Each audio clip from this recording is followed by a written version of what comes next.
Guys, 13 na namin. So, ikot ko kayo sa buong Basco, Batanes ha. So, ito yung first stop namin. Kuya, anong ano ito? Anong ibaan to? Mount Carmel Chapel. Mount Carmel Chapel. So, yun, napaka-sexy. Yan tayo.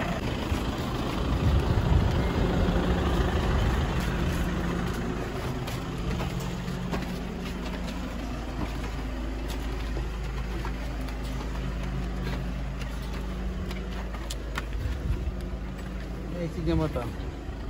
Napakaganda ng Batanes, guys. Diba? Simbahan na to, nasa tuktok ng bundok. Kita mo yun. Kahit saan ka tumingin, makakakita ka ng dagat.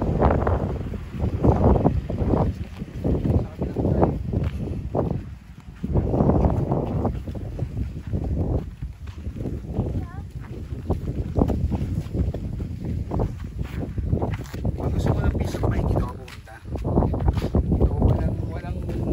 Walang gugulo sa'yo dito. Gusto mo mapag-isa, dito ka. Kasi dito, napakaganda na makikita mo. Presko pa ang hangin.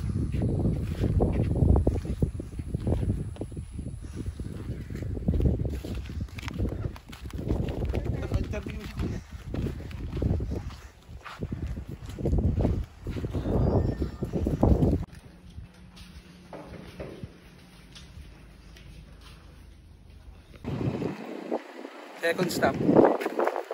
Kaya ano lugar to? Pagkasa weather station. Ito yung guys sa Pag-asa Weather Station. Ibig sabihin, dito na nalalaman kung may bagyong parating sa Batanes. So, ito yung nag-a-update sa kanila. Guys, tignan nyo yung lugar. Napakaganda.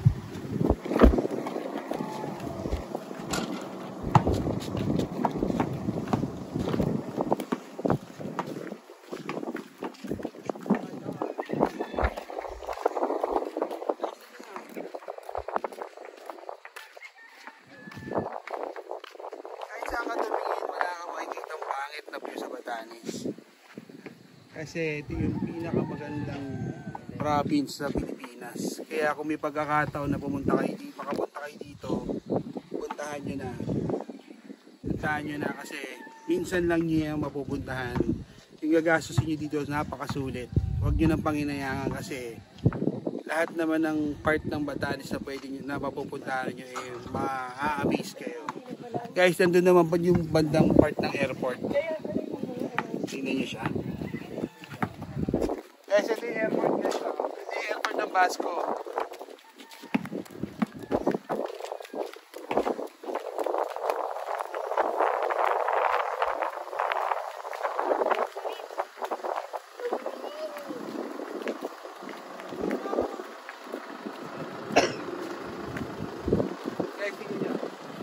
Tayo galing kanina sa may simbahan niya.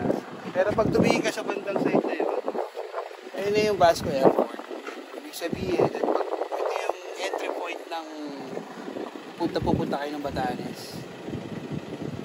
Ibig sabihin guys, 360 degrees. Kahit saan nga pumunta sa Batanes, sobrang ganda siya. Kaya puntahan nyo na. Huwag na kayo magpaano. Guys, mga kabiyahero, ito na yung third stop natin. So, bali ito yung Japanese hideout. So, ito yung cave na ginawa ng mga Japanese noong World War 3, World War 2. So, dito sila nagtago. So, Di ba malaglag baka may ahas, baka... Pero mag-flashlight ako. Susubukan kong pumasok.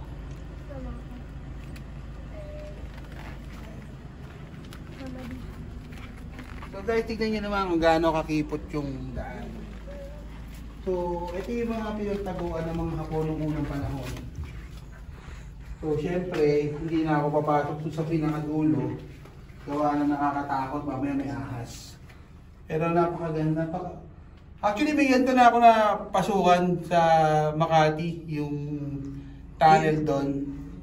Yung elementary ako, binaba namin yun. Siguro nasa 100 step pababa. Sobrang lamig. Pero dito, tignan mo kung papasukin mo siya, napakalayo pa yan. Ayan guys. Ayan sila tita, papasok din sila. Ikadaan-daan ka kasi medyo madulas ha, pag maputik po siya. Oo nga. So, Ano bang ending nito? yun yata sa dulo guys, may mga May, parang room ano ng mga Japanese. ending nito? So, kung gusto nyong puntahan, pag pupunta kayo ng Batanes, puntahan nyo to para at least ma-experience nyo din yung kakaiba. Sa dulo kasi guys, medyo malamig na. Kaya hindi ko na siya papasukin. Kasi natatakot kasi Joy. Ito siya kaya ayaw niya pumasok. Ayan siya. Yan. Nalika na guys, dito tayo. Ayun guys, joke lang, di pala namin pinasak yung loob kasi nakakatakot yung lapag niya basa and baka madulas ako kasi yung suot kong pinelas is madulas po siya. Eh, sobrang sikip sa loob, mainit. Mainit na malamig, yun yung pakiramdam. And hindi ko na rin papasukin. Baka sila daddy pasukin. Pag pinasok nila daddy, sabi ko daddy, i-video niya para masama ko siya sa vlog. And ito na lang yung background ko guys. Ayan. And yun guys, punta na po kami sa next stop namin. And ito yun. Guys, nandito na tayo sa Bayang Rolling Hills. So kung mapapansin nyo, kahit saan ka tumingin, makikita mo, Batanes. O saan nga ba? Yan guys. Saan nga ba guys? Yung ginastos mo dito, sulit na. Kaya huwag yung kakalimutang ilagay nyo sa bucket list nyo ang travel ng Batanes. Dahil dito nyo makikita ang pinakamagagandang lugar sa Pilipinas. Yan, ito nga pala si Polo. Hindi na ihihaya pa ang isang anak ko. Napaka-poxy.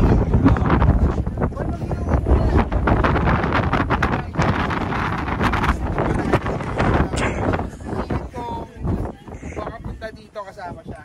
So, si Mrs. yan. Say hi, Joy. Joy, masayo muna. Hi ka. Yan. So, guys, ito yung...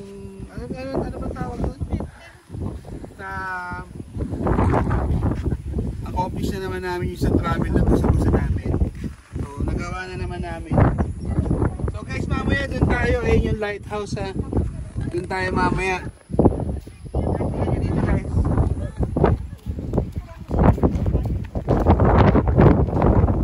Guys, ito mo. Saan kayo makakita sa dito lang yan.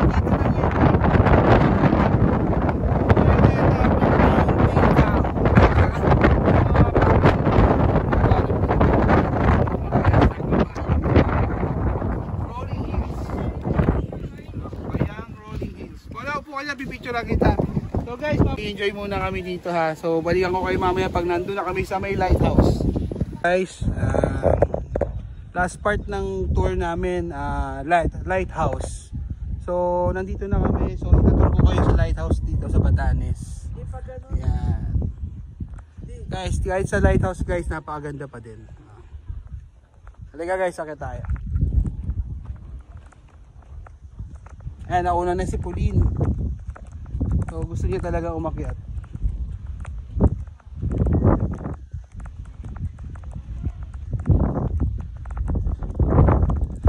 Sobrang taas yung lighthouse guys, pero pipiliin ko baka hingalin ako dito. Hey.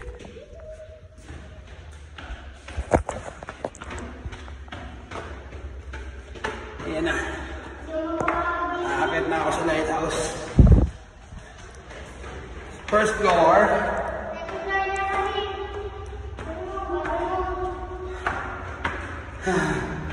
Second floor.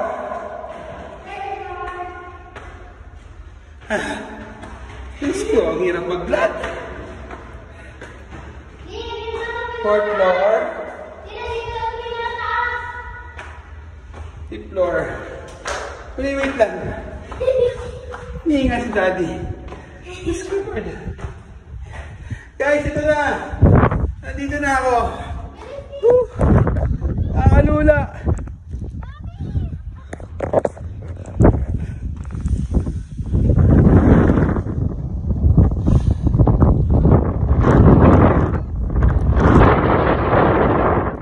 Hey guys. Hindi Lynn, hi ka.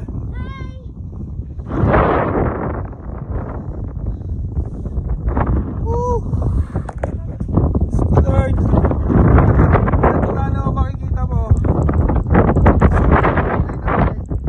Kahit makakahilig ko makakit.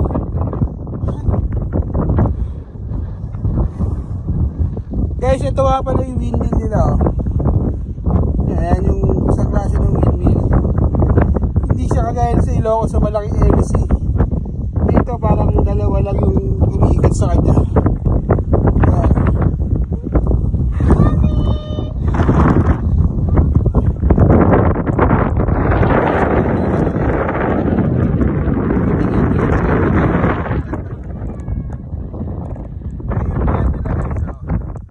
So pag nandito ka, kita-kita mo lahat. Yan, ayun doon, may mga namanging isda doon.